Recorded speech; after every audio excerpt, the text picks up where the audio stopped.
آج کے جمعۃ المبارک کے نورانی اجتماع میں قرآن مجید کی دوسری سورہ بقرہ کی ابتدائی آیات مقدسہ پر درس کی مبارک نشست میں ہم حاضر ہیں۔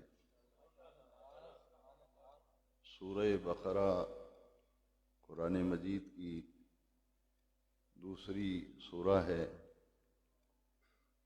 اس کی ابتدائی آیات مقدسہ میں اللہ تبارک و تعالی نے 3 طبقات کا ذکر فرمایا، اور سورہ بقرہ کے پہلے 2 رکوع جو ہیں وہ 3 طبقات پر مشتمل ہیں۔ انسانوں میں 3 گروہ ہیں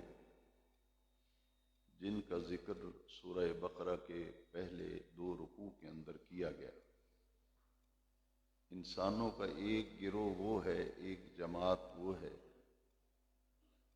جو اللہ پر ایمان لائے، اللہ کے رسول پر ایمان لائے، تمام انبیاء کرام، تمام آسمانی کتابوں اور قیامت کے دن پر یقین رکھتے ہیں۔ وہ طبقہ، وہ جماعت ایمان والے ہیں۔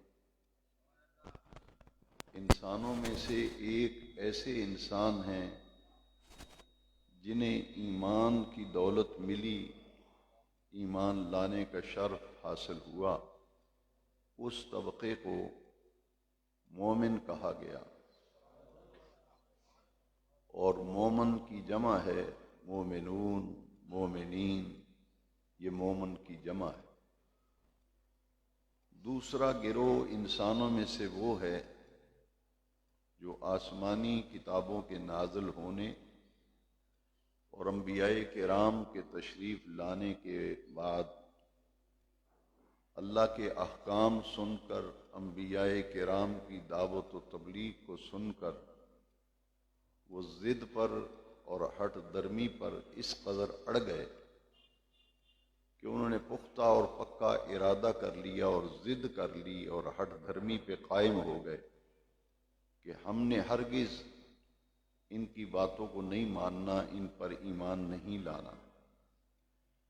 وہ طبقہ، وہ گروہ، وہ عالم کفر ہے، ان کو قرآن مجید میں کفار کہا گیا، کافر لوگ جو اپنی ضد، اپنی ہٹ درمی اور اپنی انا کی وجہ سے تمام شواہد کو دیکھنے کے باوجود وہ ایمان نہ لائے۔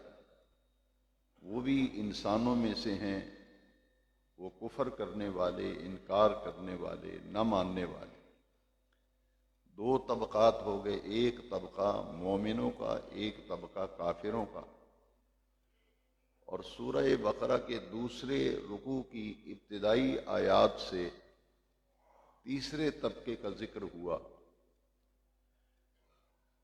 جنہوں نے کلمہ تو پڑھا اور ایمان لانے کا دعویٰ تو کیا، لیکن ان کے اندر جو ہے وہ نفاق کی کیفیت تھی۔ اندر سے نفاق تھا، اور ایمان والوں کے پاس جب وہ آتے، ان سے ملاقات کرتے تو کہتے ہم نے کلمہ پڑھا ہے، ہم مومن ہیں، ہم مسلمان ہیں۔ اور جب اپنے ساتھیوں اور دوستوں اور تعلق والوں اور اپنے گروہ کے پاس جاتے تو وہ کہتے کہ ہم تو ایسے اوپر سے کہتے ہیں کہ ہم نے کلمہ پڑھا ہے، ایمان لائے ہیں، ہم تو تمہارے ساتھی ہیں، ہم تو ان سے مذاق کرتے ہیں، ان سے ٹھٹھا کرتے ہیں۔ انہیں پتہ ہی نہیں کہ ہم اوپر سے کلمہ پڑھتے ہیں، اندر سے تو ہم نہ ایمان لائے ہیں، نہ ہم نے مانا ہے۔ ان کے ساتھ نمازیں بھی پڑھتے ہیں، ان کے ساتھ روزے بھی رکھتے ہیں، ظاہری کیفیات ساری مسلمانوں والی کرتے ہیں، لیکن وہ آپس میں جب اکٹھے ہوتے تو کہتے کہ ہم تو مذاق کرتے ہیں، ہم تو ٹھٹھا کرتے ہیں، ہم تو ماننے والے نہیں ہیں، ہم تو اوپر اوپر سے باتیں کرتے ہیں، مانتے ہیں۔ تو سورہ بقرہ کے ابتدائی 2 رکوع جو ہیں وہ 3 گروہوں پر مشتمل ہیں جن کا ذکر کیا گیا، ایک مومنین، ایک کافر، کفار، اور تیسرا طبقہ منافقوں کا ہے۔ اللہ کریم نے دوسرے رکوع میں فرمایا کہ منافق یہ کہتے ہیں کہ ہم ایمان لائے، اللہ کریم نے فرمایا وَمَا هُمْ بِمُؤْمِنِينَ، وہ ایمان نہیں لائے، ان کے پاس ایمان ہے ہی نہیں۔ کلمہ بھی پڑھتے ہیں، نمازیں بھی پڑھتے ہیں، لیکن اللہ کریم فرما رہا ہے وَمَا هُمْ بِمُؤْمِنِينَ، وہ مومن نہیں ہیں۔ قرآن مجید کے 28ویں پارے میں سورہ منافقون ہے، جس میں منافقوں کا تفصیلی ذکر آیا کہ منافق کلمہ پڑھتے ہیں۔ اللہ تبارک و تعالیٰ نے فرمایا کہ یہ کلمہ تو پڑھتے ہیں لیکن یہ کلمہ پڑھنے میں جھوٹے ہیں، یعنی زبان سے کہہ رہے ہیں، دل سے تصدیق بھی نہیں کرتے، اندر سے مانتے بھی نہیں ہیں، کلمے کے تقاضے بھی نہیں سمجھتے۔ تو سورہ منافقون میں ان کا تفصیل کے ساتھ ذکر آیا ہے۔ آج چونکہ جو آیات مقدسہ سورہ بقرہ کی تلاوت کی ہیں انہی پر آج درس میں عرض کر رہا ہوں۔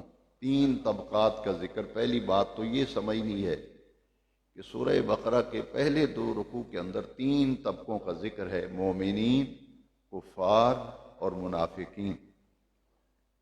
پہلا طبقہ جو ہے انسانوں میں سے وہ خوش نصیب انسان جنہیں ایمان لانے کی دولت ملی، جو مومنین ہیں، ان کی خوبیاں اور ان کی صفات اللہ تبارک و تعالی نے بیان فرمائی، جو ایمان لانے کے بعد جنہوں نے قرآن مجید سے ہدایت کو حاصل کیا، جنہوں نے قرآن مجید کی ہدایت کو حاصل کیا اور ہدایت پر عمل کیا اور عمل کر کے اپنی ظاہری اور باطنی زندگی کو انہوں نے سنوار لیا، ان کا ذکر ان پہلی آیات مقدسہ میں کیا گیا۔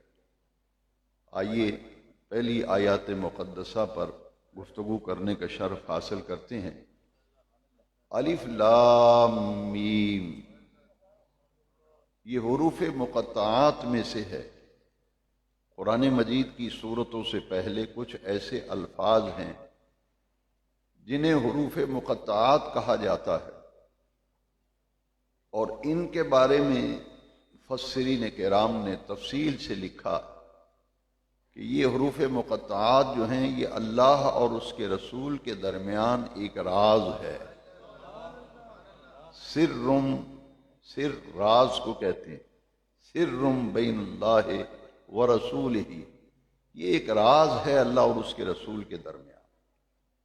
ان کے معانی حروف مقطعات کے بارے میں یہ ذہن رکھنا اور تصور رکھنا از حد ضروری ہے کہ ان کے معنی اللہ اور اس کے رسول کے سوا کوئی نہیں جانتا،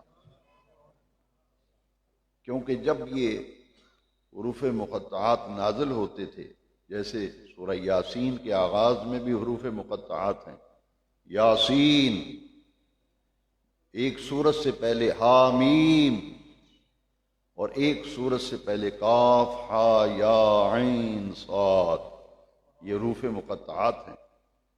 تو جب قرآن نازل ہوتا تھا تو یہ آیات نازل ہوتی تھیں، تو حضور یہ سن کر کیا فرماتے تھے؟ علم تو میں سمجھ گیا، میں نے جان لیا، فہم تو میں اس کا مطلب اچھی طرح سے سمجھ گیا، علم تو فہم تو میرے آقا ارشاد فرماتے تھے۔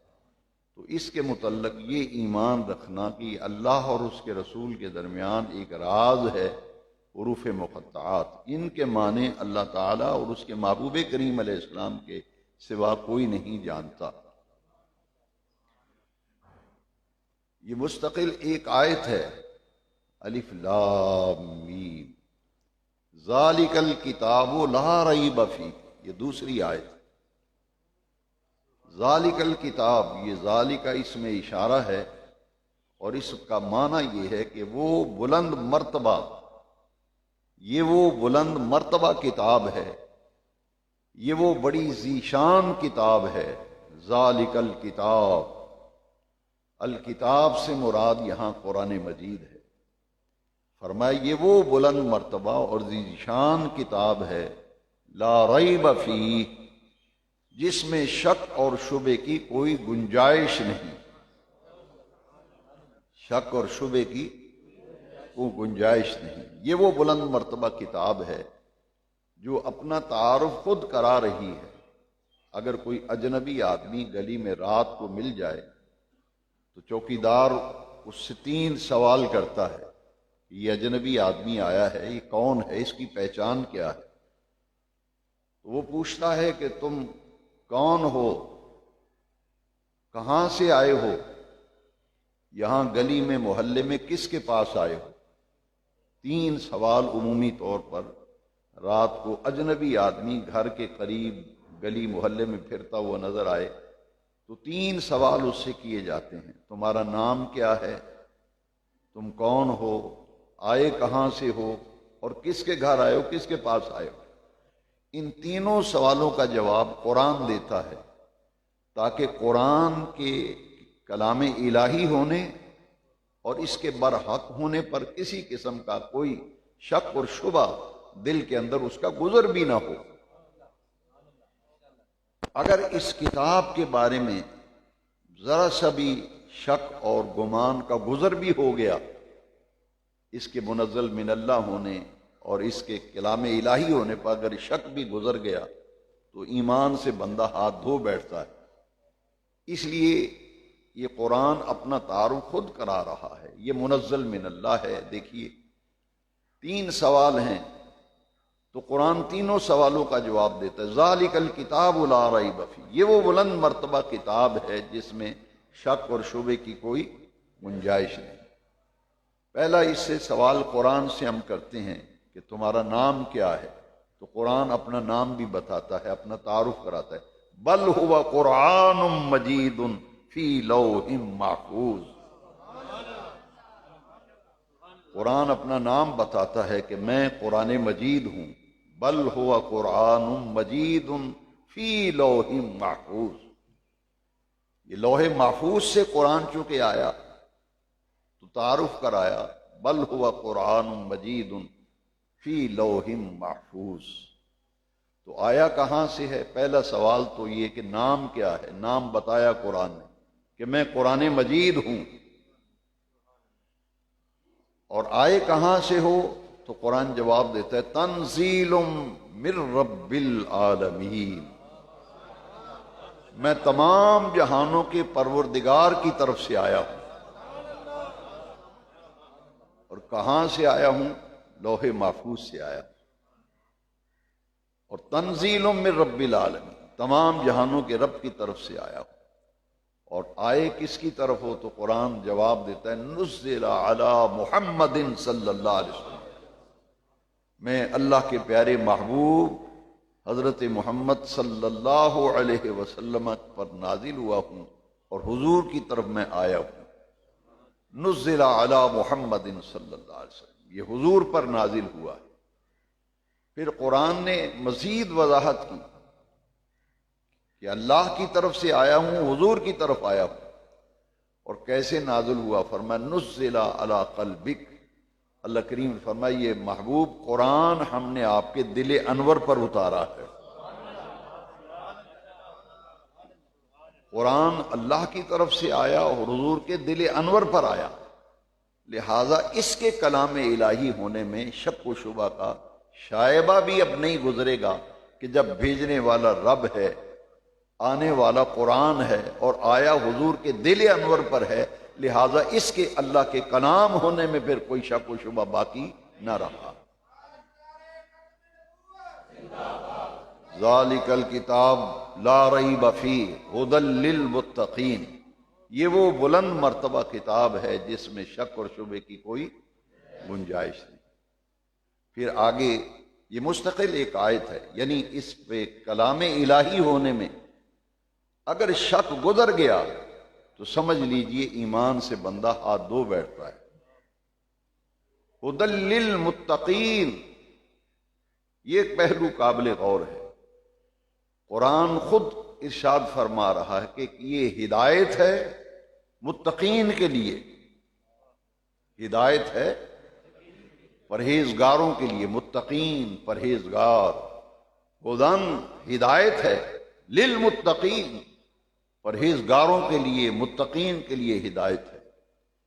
یہاں ایک پہلو قابل غور ہے کہ قرآن ہدایت کا سرچشمہ ہے، قرآن ہدایت کا منبع ہے، یہ سرچشمہ حکمت ہے، سرچشمہ ہدایت ہے، لیکن ہدایت تو پوری انسانیت کے لیے، ہدی للناس، ہدی للناس، پوری انسانیت کے لیے قرآن کے اندر ہدایت ہے، رہنمائی ہے، لیکن اس کی ہدایت سے فائدہ وہ اٹھاتے ہیں جو اس پر عمل کرتے ہیں، جو اس پر عمل کرتے۔ قرآن کی ہدایت پر جو عمل کرے، ہدی للمتقین، وہ پرہیزگار ہیں جنہوں نے قرآن کی رہنمائی اور قرآن کی ہدایت کو اپنی عملی زندگی میں اپنا کر کے قرآن کی ہدایت سے انہوں نے فائدہ اٹھایا۔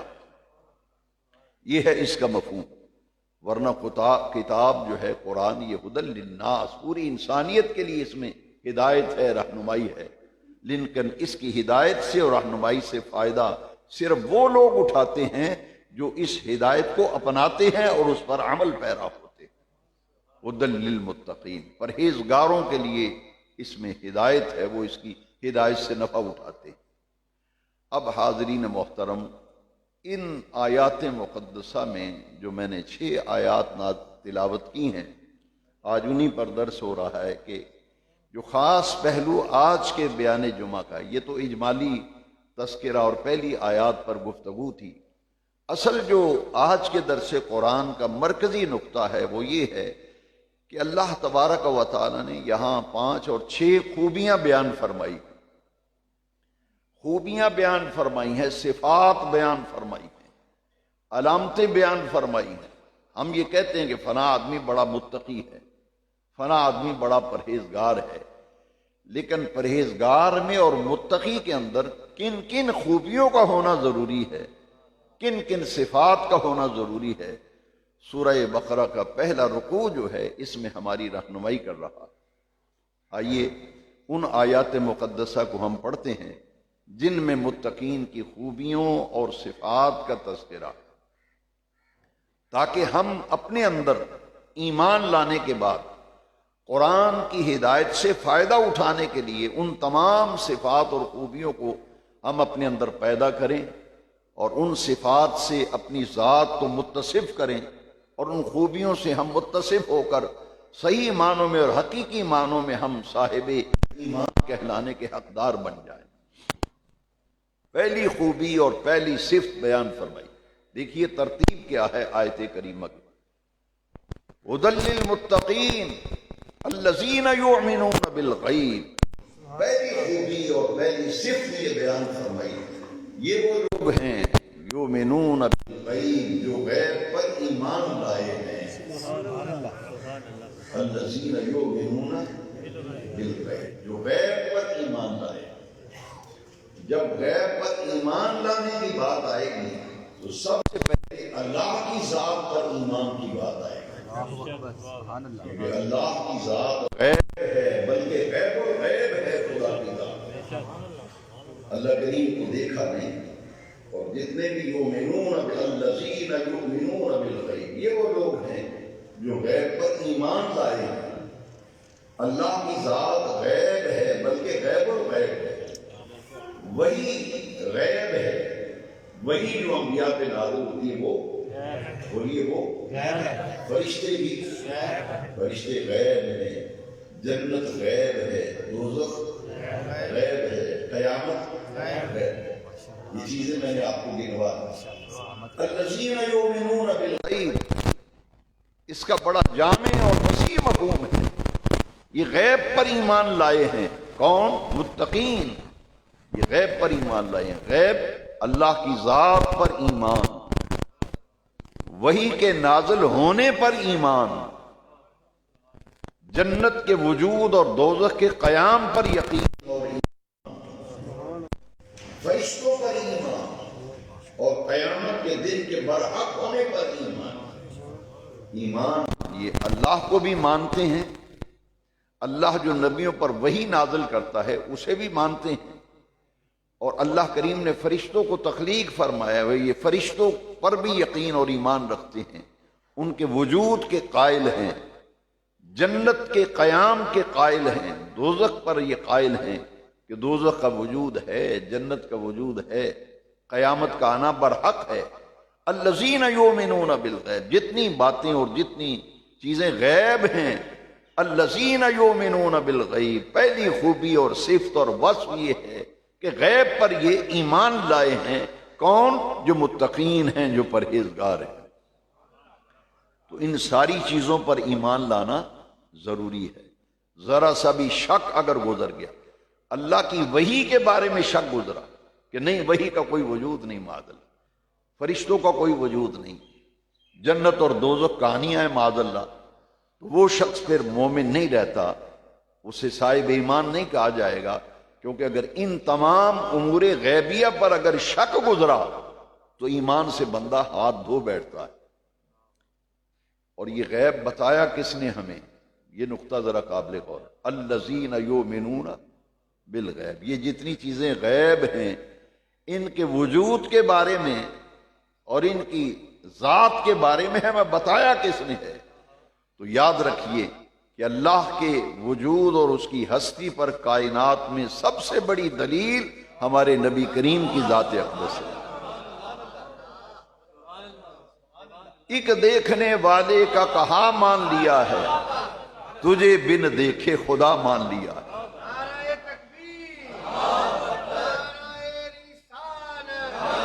ایک دیکھنے والے کا کہا مان لیا ہے، تجھے بن دیکھے خدا ہے، اس کا وجود ہے، اس پر ہمارا ایمان ہے۔ ایمان باللہ تعالی، اللہ کی ذات پر ایمان۔ ایمان کی صفتیں جو مسجدوں میں پڑھائی جاتی ہیں، آمنت باللہ، میں اللہ پر ایمان لایا، تو یہ ایمان اس لیے ہم لائے ہیں کہ حضور نبی کریم علیہ السلام بلکہ تمام انبیاء، 1.25 لاکھ انبیاء، 313 یا 315 رسول یہ خدا کی ذات پر دلیلیں لے کر آئے، اور نبی آخر الزمان خاتم النبیین، خاتم الانبیاء، آخر الانبیاء صلی اللہ علیہ وسلم کو اللہ کریم نے اپنی ذات پر دلیل بنا کر بھیجا، اور پھر قرآن میں فرمایا قد جاءکم برہان من ربکم، تمہارے پروردگار کی طرف سے تمہارے پاس برہان تشریف لیا ہے۔ الذین یؤمنون بالغیب۔ آخری بات اس حوالے سے یہ ہے کہ ہر وہ چیز جو حضور نے بیان فرمائی، ایمان بالغیب کا سب سے بڑا تقاضا یہ، کیونکہ فرشتوں کو دیکھا نہیں، جنت کو دیکھا نہیں، دوزخ کو دیکھا نہیں، خدا کو دیکھا نہیں، وحی کو ہم نے دیکھا نہیں آنکھوں سے، قیامت کا دن آئے گا، یہ سارے غیب ہیں، لہذا حضور نے جو بات فرما دی اور زبان اقدس سے جو بات کہہ دی اس پر ایمان لانا، یہ ایمان بالغیب قرار پائے۔ حضور کی ہر ارشاد پر، حضور کے ہر فرمان پر، حضور کی ہر بات پر ایمان لانا اور اسے دل و جان سے تسلیم کرنا، اور حضور کے ارشادات اور حضور کے فرامین کے بارے میں ذرا سا بھی شک گزرا تو سمجھیے ایمان جاتا رہے۔ الذین یؤمنون بالغیب، پہلی خوبی۔ اب دوسری خوبی بیان فرمائی، صفت متقین کی۔ میں یہ کہا کرتا ہوں کہ ایک مومن پر، مسلمان پر ایمان لانے کے بعد سب سے بڑا فریضہ 5 وقتہ نماز پابندی سے باجماعت ادا کرنا ہے۔ اس سے بڑا کوئی فرض نہیں، اس کے بڑی کوئی ذمہ داری نہیں، سب سے بڑا فریضہ ایک بندہ مومن پر 5 وقتہ نماز ہے۔ اور قیامت کے دن سب سے پہلے جب اعمال کا حساب و کتاب شروع ہوگا تو جس عمل کا حساب و کتاب کیا جائے گا وہ 5 وقتہ نماز ہے، وہ 5 وقتہ۔ اور اسلام کے ارکان خمسہ میں سے 5 ارکان اسلام کے بنیادی، ان میں سے ایمان کے بعد سب سے بڑا رکن عبادات میں سے وہ ہے نماز کا قیام، اقامت صلاۃ۔ قرآن مجید میں اقامت صلاۃ کا ذکر آیا، اس آیت کے اندر بھی دیکھیے دوسری خوبی بیان فرمایا، وَيُقِيمُونَ الصَّلَاةَ، جو قائم کرتے ہیں نماز، جو قائم کرتے ہیں، یہاں پڑھنے کا لفظ نہیں ہے، قائم کرنے کا لفظ ہے، وَيُقِيمُونَ الصَّلَاةَ۔ قائم کرنا کیا ہے؟ اقامت صلاۃ سے کیا مراد ہے؟ اقامت صلاۃ سے یہ مراد ہے کہ نماز کو ظاہری آداب اور ظاہری طریقہ کار جو حضور نے ارشاد فرمایا، حضور کے بتائے ہوئے اور جن طریقوں پر حضور نے خود نماز ادا فرمائی، اس کے مطابق نماز کے ظاہری ارکان کو ادا کرنا اور باطنی اعتبار سے ان کیفیات کو اپنے اوپر غالب کرنا، عاجزی، انکساری، خشوع و خضوع نماز کے اندر قائم کرنا، ظاہری آداب کو بھی ملحوظ خاطر رکھنا اور باطنی آداب کو بھی ملحوظ خاطر رکھ کے نماز ادا کرنا، اسے کہتے ہیں نماز کو قائم کرنا۔ اگر سر رکوع کے اندر جھکا ہوا ہے تو دل بھی جھکے، سر اگر سجدے میں گیا ہے تو عاجزی، انکساری اور انسان کا قلب، انسان کی کیفیات، اس کی سوچ، اس کے تصورات، باطن کی ہر کیفیت اگر سر سجدے میں پڑا ہے تو انسان کی ذہن کی تمام کیفیات و تصورات ہر ایک کو اللہ کے آگے جھکا دینا، یہ نماز کا باطنی ادب ہے۔ دوسری صفت و خوبی وَيُقِيمُونَ الصَّلَاةَ، کہ نماز کو وہ صحیح ادا کرتے ہیں، ظاہری آداب بھی ملحوظ خاطر رکھتے ہیں اور باطنی آداب بھی ملحوظ خاطر رکھتے ہیں۔ باطنی آداب کیا ہے؟ اس میں سے صرف ایک وقت کی گنجائش کے مطابق کہ جب بھی اللہ کی عبادت کی جائے، جو آدمی اس طرح عبادت کرتا ہے اسے احسان کی کیفیت حاصل ہو جاتی ہے، ان تعبد اللہ کأنک تراہ، کہ اللہ کی عبادت اس طرح کرو کہ اللہ کو دیکھ رہے ہو۔ فَإِن لَمْ يَكُنْ، اگر یہ تصور نہیں باندھ سکتے فَإِنَّهُ يُرَاكَ، پھر یہ تصور قائم کرو کہ وہ تو تمہیں دیکھتا ہی ہے، وہ تو تمہیں دیکھتا ہی ہے، اللہ دیکھ رہا ہے۔ جب ایک بندہ نماز ادا کرے گا، رکوع میں جائے گا، سجدے میں جائے گا، اپنے دل پر اور دماغ پر یہ کیفیت غالب کر لے کہ جس اللہ کے لیے نماز پڑھ رہا ہوں، میرا وہ رب تو مجھے دیکھ رہا ہے، میرا رب تو مجھے دیکھ رہا ہے، یہ کیفیت جب اپنے اوپر غالب کرے گا تو اس کو نماز پڑھنے کی لذت ہی جداگانہ آئے گی۔ اگر باطنی کیفیات نہ ہو تو رکوع سجود تو ہر کوئی کر رہا ہے۔ اقبال نے بھی کہا نا کہ میرا قیام بھی حجاب، میرا سجود بھی حجاب، ایسے سجدے، ایسی نمازیں نفع نہیں لاتی۔ نماز تو تب نفع لائے گی جب ظاہری اعضاء جھک رہے ہوں تو باطن بھی اللہ کے سامنے جھکے، عاجزی، انکساری کا پیکر بن کر۔ پھر آدمی جب نماز ادا کرتا ہے تو پھر نماز جو ثمرات و فوائد لاتی ہے اس کو قرآن میں بیان کہ ان الصلاۃ تنہی عن الفحشاء والمنکر، پھر تمہاری نماز اس درجے پر آ جائے گی، تمہیں بے حیائی اور برائی سے تمہیں روکے گی اور بچائے گی نماز۔ آج ہماری نمازیں بے اثر کیوں ہیں؟ اس لیے کہ وہ دوسرا پہلو جو تھا، ظاہری آداب بھی ہمارے نہیں۔ ہم دیکھیں رکوع کس طرح کرتے ہیں، سجدے کیسا کرتے ہیں، نہ ہمارے رکوع کے اندر وہ سکون ہے، وہ تعدیل ہے، نہ سجدے کے اندر وہ تعدیل ہے۔ نماز بندہ پڑھے، رکوع سجود پورے اطمینان اور پوری تسلی کے ساتھ، عاجزی انکساری کے ساتھ، ظاہری اور باطنی آداب کو ملحوظ خاطر رکھتے ہوئے خشوع و خضوع سے جب نماز پڑھتا ہے تو بے نیاز رب قرآن میں فرماتا ہے کہ ایسی نماز پھر نمازی کو برے کاموں سے اور بے حیائی سے نماز خود بچا لیتی ہے۔ ان الصلاۃ تنہی عن الفحشاء والمنکر، میرے آقا کریم نے فرمایا وَيُقِيمُونَ الصَّلَاةَ، حضور نے ارشاد فرمایا جس آدمی کے گھر کے سامنے ایک نہر جاری ہو، تو صحابہ کا مجمع تھا، حضور نے صحابہ سے پوچھا کہ بتاؤ اس نہر کے اندر جو آدمی ایک دن میں 5 مرتبہ نہا لے تو بتاؤ اس کے جسم پر کوئی میل کچیل باقی رہے گی؟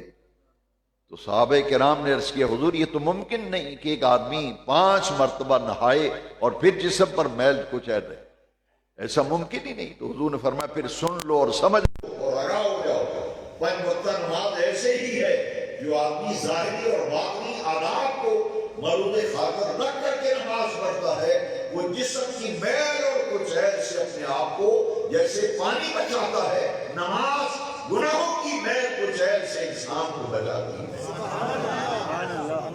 یہ ہر قسم کے گناہوں کی میل انسان کی دھل جاتی ہے۔ ظاہری پاکی کے لیے پانی کی ضرورت ہے اور باطنی طہارت کے لیے اللہ کے ذکر کی ضرورت ہے۔ ذکر الہی کی افضل ترین صورت جو ہے وہ نماز ہے۔ اقیم الصلاۃ لذکری، قرآن میں فرمایا کہ صحیح ادا کرو نماز میرے ذکر کے لیے، میری یاد کے لیے۔ جو بندہ اللہ کا ذاکر بننا چاہتا ہے، اس کا ذکر کرنا چاہتا ہے، تو قرآن یہ کہتا ہے کہ سب سے پہلے اپنے اوپر 5 وقتہ نماز کو فرض اور واجب اور لازم کر لو۔ یہ تمہارے ظاہری اور باطنی آداب کو ملوز خاطر رکھ کے جب نماز پڑھو گے تو تمہارے گناہوں کی میل کچیل اس عمل سے دور ہوتی رہے گی۔ وَيُقِيمُونَ الصَّلَاةَ، اور یہ ایسا عمل ہے، مومنین کی خوبی یہ ہے کہ ایمان لانے کے الذین یؤمنون بالغیب ویقیمون الصلاۃ، ایمان کے بعد پھر نماز کا درجہ ہے، 5 وقتہ نماز کی حفاظت۔ یہ قرآن مجید میں اس کی بڑی تاکید آئی ہے، حضور نے ارشاد فرمایا الصلاۃ عماد الدین، نماز دین کا ستون ہے۔ قرۃ عینی فی الصلاۃ، میری آنکھوں کی ٹھنڈک نماز کے اندر ہے۔ تو نماز تو بھائی مومن کی پہچان ہے۔ کفر اور ایمان کے درمیان بخاری کے اندر حدیث شریف حضور نے فرمایا ایمان اور کفر میں اگر فرق کرنے والی کوئی چیز ہے تو حضور نے فرمایا وہ نماز ہے، 5 وقتہ نماز۔ یقیمون الصلاۃ، پھر ارشاد فرمایا 2 خوبیاں ہو گئیں، 2 صفتیں، تیسری خصوصیت اور خوبی اور صفت بیان فرمائی وَمِمَّا رَزَقْنَاهُمْ يُنْفِقُونَ، ہم نے انہیں جو روزی دی ہے، ہماری دی ہوئی روزی میں سے وہ خرچ کرتے ہیں۔ مِمَّا رَزَقْنَاهُمْ يُنْفِقُونَ، وہ ہماری دی ہوئی روزی میں سے، رزق میں سے خرچ کرتے ہیں۔ معلوم یہ ہوا کہ ایک جسمانی عبادت ہے اور ایک مالی عبادت ہے۔ نماز جسمانی عبادت ہے، جس طرح بدنی اور جسمانی عبادت ہمارے لیے لازم اور ضروری ہے، اسی طرح فرض ہے زکوٰۃ۔ نماز کے بعد جو زکوٰۃ کا فریضہ ہے اس کو قرآن مجید میں خرچ کرنے کا جو ذکر کیا گیا، فرمایا ہمارا دیا ہوا رزق، ہماری دی ہوئی روزی وہ خرچ کرتے ہیں۔ کہاں خرچ کرتے ہیں؟ ہمارے راستوں میں خرچ کرتے ہیں۔ ہمارا دیا ہوا رزق، ہماری دی ہوئی روزی وہی ہمارے راستے میں خرچ کرتے ہیں۔ مما رزقناہم ينفقون، یہ تیسری خوبی اور خصوصیت و صفت یہ ہے کہ اللہ کا دیا ہوا مال اس کے راستے پر خرچ کرنا، اس میں ایک اطمینان اور تسلی اللہ تعالی بندے کو دے رہا ہے کہ جو کچھ تو خرچ کرے گا یہ دیکھ لینا، جیب سے نکالے گا خرچ کرے گا تو یہ سوچ لینا یہ دیا ہوا کس کا ہے، یہ میرا ہی تو دیا ہوا ہے جو میرے راستے پہ ہی تم نے خرچ کرنا ہے۔ وَمِمَّا، اس میں زکوٰۃ ہے، صدقات و خیرات ہیں، غریبوں، یتیموں، بیوہ عورتوں، مساکین، ضرورت مندوں کی ضرورتوں کو پورا کرنا۔ مما رزقناہم ينفقون کا اصل مفہوم یہ ہے کہ ضرورت مند کی ضرورتوں کو پورا کرنا۔ اسلام ہمیں یہ تعلیم دیتا ہے کہ جو ضرورت مند ہو، جس کے پاس پیسہ نہیں، دوائی کے لیے اس کے پاس پیسہ نہیں، علاج کے لیے پیسہ نہیں، بچے کی تعلیم کے لیے پیسہ نہیں، گھر کے خراجات کے لیے تنگ دستی کا شکار ہے، تو اسلام یہ کہتا ہے کہ ضرورت مند کی ضرورتوں کو پورا کرو، کیونکہ حضور نے فرمایا من کان فی حاجتہ، من کان فی حاجت اخیہ کان اللہ فی حاجتہ، جو بندہ اپنے کسی مسلمان بھائی کی ضرورتوں کو پورا کرتا ہے اللہ تبارک و تعالی اس کی ضرورتوں کو پورا کرتا ہے۔ یہاں صرف مال مراد نہیں ہے، صرف ہمارا دیا ہوا پیسہ ہمارے راستے میں خرچ کرو، بلکہ عرفاء فرماتے ہیں اس سے مما رزقناہم، ہم نے جو کچھ تمہیں دیا ہے، ہم نے تمہیں جو کچھ دیا ہے، جو علم دیا ہے، جو عرفان دیا ہے، علم کی دولت اگر کسی نے دی ہے تو اللہ فرماتا ہے وہ بھی خرچ کرتے ہیں، جس طرح مال سے ضرورت مندوں کی ضرورتوں کو پورا کرتے ہیں، جس کو ہم نے علم دیا، عرفان دیا، وہ جو نہ جاننے والے ہیں انہیں سکھلاتے ہیں، انہیں بتلاتے ہیں، علم کو پھیلاتے ہیں۔ مال کو خرچ کرنا، علم کو پھیلانا، ہدایت کو پھیلانا، عرفان کو پھیلانا، جس کو اللہ نے جو توانائی، جو صلاحیت دی ہے اسے اللہ کے راستے میں خرچ کرنا۔ ایک ڈاکٹر جو ہے کسی مریض کا علاج کراتا ہے، وہ بھی علاج کرتا ہے توجہ سے، مریض کی مرض کی تشخیص پہ توجہ دیتا ہے، علاج پہ توجہ دیتا ہے، حکیم ہے، طبیب ہے، ڈاکٹر ہے، وہ اللہ کی دی ہوئی صلاحیت کو اللہ کی مخلوق پہ جب وہ اس سے فائدہ پہنچاتا ہے دوسرے لوگوں کو، تو اس کو بھی اس آیت کریمہ کا مصداق عرفاء نے قرار دیا کہ اللہ کی دی ہوئی ہر نعمت کو، اللہ کی دی ہوئی ہر صلاحیت کو، ہر علم کو، ہر عرفان کو اللہ کی مخلوق کو نفع پہنچانے کے لیے پھیلانا اور علم پہنچانا۔ اگر ہدایت ملی ہے اس ہدایت کو تقسیم کرنا تاکہ دوسرے لوگ بھی ہدایت پہ آئیں، وہ بھی اسی کا مصداق ہوگا، مما رزقناہم ينفقون۔ کتنی خوبیاں ہو گئیں، اتنا آپ کو سنا ہے توجہ سے۔ چلیے کوئی بات، اگلی خوبی بیان کر لیتے ہیں۔ تعداد تو نہ یاد رہے آپ کو، ترتیب تو یاد رہے۔ پھر آگے ایک بڑی پیاری خوبی کا ذکر آیا۔ دیکھیے ہم تو ہر ایک کو جو منہ میں آتا ہے اس کے متعلق کہہ دیتے ہیں، ایمان بہت سے تقاضے کرتا ہے۔ یہ دیکھیے کتنا بڑا تقاضا ہے۔ ارشاد فرمایا اے محبوب غیب پر ایمان لائے ہیں، یہ صحیح نماز ادا کرتے ہیں، ہمارا دیا ہوا صلاحیتیں، روزی ہمارے راستے میں خرچ کرتے ہیں۔ بما الذین یؤمنون بما انزل الیک وما انزل من قبلک، محبوب جو آپ پر نازل کیا گیا اس پر بھی یہ ایمان لائے ہیں، من قبلک جو آپ سے پہلے اللہ کا کلام، اس کی وحی نازل ہوتی رہی، اس پر بھی ایمان لائے ہیں۔ پہلے انبیاء پر جو کتابیں آسمانی نازل ہوئی ان کے منزل من اللہ ہونے پر ایمان رکھنا، کہ انجیل، تورات و زبور، حضرت ابراہیم علیہ السلام کے صحیفے، جتنی وحی انبیاء پہ آئی اس وحی کو برحق ماننا۔ انجیل اور تورات و زبور یہ منزل من اللہ ہیں، اگرچہ ان کی حفاظت کا ذمہ اللہ تعالیٰ نے نہیں اٹھایا، اور ان آسمانی کتابوں کی حفاظت کا وہ اہتمام اللہ نے نہیں فرمایا جو اہتمام قرآن کی حفاظت کا فرمایا۔ وہ کیوں؟ اس کی ایک وجہ تھی۔ ایک آسمانی کتاب آئی، اس کے بعد وہ نبی تشریف لے گئے، دوسری آسمانی کتاب آ گئی، وہ تشریف لے گئے، پھر تیسری آسمانی کتاب آ گئی۔ ایک کتاب ہدایت کے بعد دوسری، دوسری کے بعد تیسری، تیسری کے بعد چوتھی، صحیفے نازل ہوتے رہے۔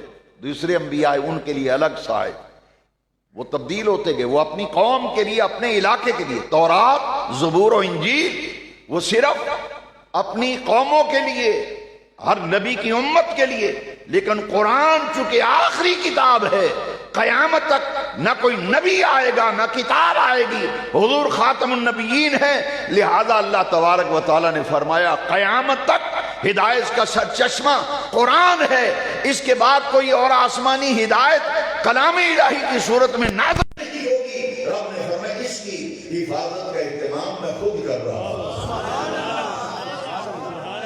پہلی آسمانی کتابیں تغیر و تبدل ہو گیا، تحریف ہو گئی، ایک کتاب کے بعد دوسری، دوسری کے بعد تیسری، چوتھی، قرآن کے بعد کوئی کتاب نہیں۔ اللہ کریم فرمایا محبوب جس طرح قیامت تک تیری نبوت کا سکہ چلے گا، اب قیامت تک جو ہدایت پانا چاہے گا تو قرآن کے سوا اسے کہیں چارہ نہیں۔ الصلاة ومما رزقناهم ينفقون الذين يؤمنون بما أنزل إليك وما أنزل من قبلك. ان کے منزل من اللہ ہونے پر ایمان رکھنا. اللہ نے جتنے نبیوں پر وحی نازل کی ہر وحی پر ایمان رکھنا. موسیٰ علیہ السلام پر وحی آئی ہمارا ایمان ہے. حضرت موسیٰ کو تورات دی گئی ہمارا ایمان ہے. تو اسلام کی اور مومن کی یہ خوبی ہے ہم پہلے انبیاء کو بھی مانتے ہیں, ان پر نازل ہونے والے کلام کو بھی مانتے ہیں, اور اس کے وحی الہی ہونے پر بھی ہم ایمان رکھتے ہیں.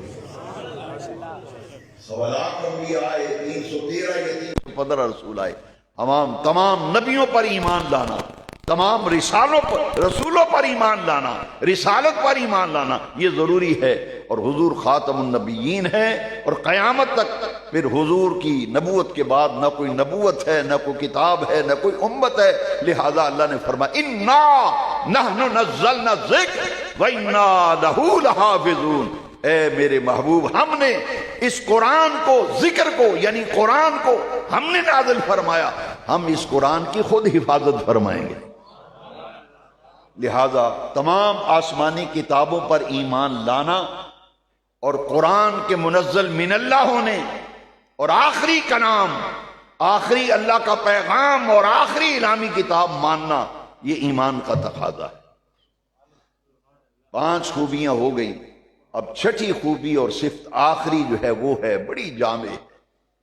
اس کے بارے میں تذبذب کا شکار اگر زبان سے کوئی نہیں تو کم از کم ذہن و گمان کے اندر مسلمانوں کے وہ راسخ نہ ہو سکا جس طرح ہمارے اندر یہ عقیدہ راسخ ہونا چاہیے تھا. وہ 5ویں اور 6ٹھی خوبی آخری جو ہے وہ یہ ہے وَبِالْآخِرَةِ هُمْ يُوقِنُونَ. وَبِالْآخِرَةِ هُمْ, یہاں یومنون کا نہیں فرمایا کہ آخرت پر صرف ایمان ہی رکھتے ہیں, یہ نہیں فرمایا. کیا فرمایا؟ بالآخرت ہم, ایمان لانے کے بعد قیامت ہے مان لیا, قیامت آئے گی, لیکن یوقنون کا یہ معنی کیا ہے؟ اس پر پختہ اور پکا یقین رکھتے ہیں کہ قیامت آ کر رہے گی, آخرت برحق ہے. بالآخرت ہم یوقنون. انسان بھٹکتا ہی تب ہے, بہتا ہی تب ہے جب عقیدہ آخرت کمزور ہوتا ہے. عقیدہ آخرت کیا ہے؟ سنیے ذرا. ہم اس دنیا میں اس لیے آئے ہیں, یہ دنیا کی یہ ہے عقیدہ آخرت. زبان سے کہنا آسان ہے کہ فلاں نے فکر آخرت پہ بیان کیا ہے, لیکن سنو, فکر آخرت اور عقیدہ آخرت کے حوالے سے سب سے اونچا درجہ جس کی ضرورت ہے, احتیاج ہے, طلب ہے, تڑپ ہے, ہر اسلام کا دعویٰ کرنے والے, ہر مسلمان ہونے کا دعویٰ کرنے والے کے لیے ضروری ہے کہ وہ آخرت پر ایمان نہیں صرف بلکہ اوپر جا کر کے یقین رکھے. یقین وَبِالْآخِرَةِ هُمْ يُوقِنُونَ. یقین کسے کہتے ہیں؟ لغت کی کتابیں اٹھائیے, ڈکشنری, وقت نہیں ہے, میں صرف مختصر عرض کرتا ہوں کہ لغت کی تمام کتابوں میں لکھا ہے کہ ایسا پختہ ایمان اور ایسا ٹھوس عقیدہ جس میں شک و شبے کی ذرا بھی گزرنے کی گنجائش نہ ہو, ذرا سا وہم آنے کی بھی گنجائش نہ ہو. اتنا پختہ ایمان اور عقیدہ جب آخرت پر ہو جائے گا پھر وہ کہلانے کا حقدار ہوگا وَبِالْآخِرَةِ هُمْ يُوقِنُونَ. یہ وہ لوگ ہیں جو آخرت پر یقین اور پختہ یقین رکھتے ہیں. وہ کیا ہے کہ یہ دنیا کی زندگی اللہ نے ہمیں اس لیے دی ہے کہ اس دنیا کی زندگی میں رہ کر ہم وہ کام کریں جس کاموں سے, جن کاموں سے, جن اعمال سے ہماری وہ زندگی سنور جائے جہاں مرنے کے بعد جا کر ہم نے رہنا ہے. وَبِالْآخِرَةِ هُمْ يُوقِنُونَ. آخرت پر پختہ, ٹھوس اور پکا یقین رکھتے ہیں. اس سے مراد یہ ہے کہ ایمان والا یہ سمجھتا ہے کہ یہ دنیا کچھ نہیں, دنیا فانی ہے, دائمی اور ابدی آخرت کی زندگی ہے, اور ہم نے مر کر اس جہان میں جا کر کے رہنا ہے, پھر واپس نہیں آنا. اور اس جہان میں جا کر ہمیں پوچھا جائے گا کہ بتا, یہ دنیا کی زندگی تمہیں دی تھی, اپنی آخرت و عاقبت کو سنوار لے, تو بتا دنیا میں جو زندگی گزاری ہے اپنی آخرت عاقبت اور قبر اور بہتری کے لیے تو نے دنیا میں کیا عمل کیے؟ جواب دہی کا تصور، وَلِمَنْ خَافَ مَقَامَ رَبِّهِ جَنَّتَانِ، ہم اللہ کی عدالت میں کھڑے کیے جائیں گے، پوچھا جائے گا ہم نے تمہیں عمر دی، کن کاموں کے اندر ضائع کی؟ جوانی دی، تیری جوانی کن کاموں میں خرچ ہوئی، صرف ہوئی؟ جو مال دیا کیسے کمایا، کہاں کہاں خرچ کیا؟ جو ہم نے تمہیں علم دیا اس علم پر عمل کتنا کیا؟ قیامت کے دن جب تک ان 5 سوالوں کا جواب بندہ نہ دے لے گا، حدیث کے اندر آیا ہے کہ وہ قدم نہیں اٹھا سکے گا میدان معاشر میں، اس کو قدم اٹھانے کی اجازت نہیں ہوگی جب تک 5 سوالوں کا جواب نہ دے لے۔ بتا تجھے جو عمر دی تیری عمر کن کاموں کے اندر کھپی؟ جو جوانی دی تیری جوانی میں کن کاموں کے اندر جوانی کو خرچ کرتا رہا؟ جو مال دیا یہ مال کیسے کمایا، کہاں کہاں خرچ کیا؟ اور جو ہم نے تمہیں علم دیا تھا اس علم پر عمل کتنا کیا ہے؟ فلاں بڑا عالم ہے، اس کے پاس بڑا علم ہے، دین یہ کہتا ہے کہ علم تو ہوگا ہی، یہ دیکھو عمل کتنا ہے، یہ دیکھو عمل کتنا ہے۔ آئیے عمل کی طرف بڑھنا ہے۔ وَبِالْآخِرَةِ، یہ 6 خوبیاں سورہ بقرہ کے پہلے رکوع کے اندر بیان کی گئیں۔ اب اللہ تعالیٰ نے پورے رکوع کا خلاصہ اس آیت کے اندر بیان کیا ہے، 6 آیت کے اندر۔ دیکھیے فرمایا اولئک علی ھدی من ربہم واولئک ھم المفلحون، یہ پہلے رکوع کی آخری آیت ہے، اولئک علی ھدی من ربہم واولئک ھم المفلحون۔ یہاں ایمان والوں کی صفات کا ذکر شروع ہو گیا، آگے پھر ان کا ذکر شروع، ان الذین کفروا سواء علیہم انذرتہم ام لم تنذرہم لا یؤمنون، جو کفر پر ضد اور ہٹ درمی کی وجہ سے اڑ گئے ہیں، محبوب برابر ہے آپ انہیں میرے ڈرائیں یا نہ ڈرائیں، برے انجام سے آگاہ کریں یا نہ کریں، سواء علیہم انذرتہم ام لم تنذرہم لا یؤمنون، وہ ہرگز ایمان نہیں لائیں گے، وہ ہرگز ایمان نہیں لائیں گے۔ تو 2 طبقات کا ذکر گزر گیا۔ اس کے بعد پھر منافقوں کا ذکر ہوا، جو نمازیں بھی پڑھتے ہیں، کلمے بھی پڑھتے ہیں، لیکن اندر سے نفاق رکھتے ہیں۔ اللہ کریم نے ان کا ذکر پھر دوسرے رکوع کے اندر تفصیل سے فرمایا۔ اولئک علی ھدی، یہ جن کی خوبیاں بیان کی، اللہ فرمایا یہ وہ لوگ ہیں، یہ وہی لوگ ہیں، علی ھدی، یہ ہدایت پر ہیں، انہوں نے قرآن کی ہدایت سے نفع اٹھایا ہے۔ اولئک علی ھدی من ربہم، من ربہم سے مراد کیا ہے؟